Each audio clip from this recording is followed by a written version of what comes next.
আজকে এর জন্মদিন, একে দিয়ে পেঁয়াজ কাটানো হচ্ছে।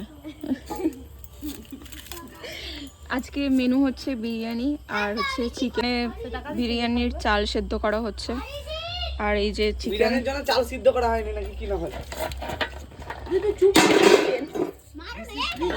এগুলো সব রিজু মশলা বেটেছে। এই হচ্ছে রিজু, খুব লক্ষ্মী ছেলে, লক্ষ্মী মেয়ে বলা হয় কিন্তু ছেলেটা খুবই লক্ষ্মী, খুব মায়ের খুব হেল্প করে, সকালবেলায় চা বানায়, আরো অনেক কাজবাজ করে। ভাইপো বলতে হয়, নাম হচ্ছে সুরজ। চা বাগান হয়েছে, এরা আমার থেকে জোর জবরদস্তি করে টাকা নেওয়ার চেষ্টা করতে হবে। বলো কি কি জানে বৌদি? সব আমি কি বলবো, গোবর লেদি দেওয়া, গোবর লেদি দেওয়া থেকে ধান রুয়া থেকে মাংস কাটা থেকে মানে যা যা আইটেম মানে মুখে বলে বোঝানো যাবে না, সবকিছু পারে। হ্যাঁ মানে দশভুজা। বলুন কি চাই। রান্নাও হচ্ছে আর তার সাথে সাথে সবাই গল্পও করছে। অনেকদিন পর এরকম সবাই বিরিয়ানিটা দমে যাবে।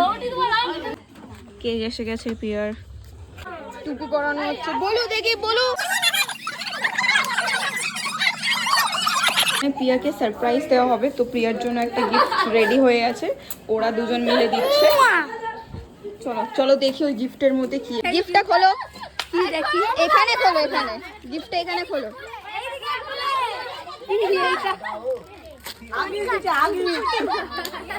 আমি দিইনি, আমি কিছু করিনি। আজকের জন্য এতটাই, কারণ বিরিয়ানি এখন এসে গেছে, এখন আমি খাওয়ায় ব্যস্ত হয়ে যাব। তো চলো টাটা, বাই বাই, পরে দেখা হবে।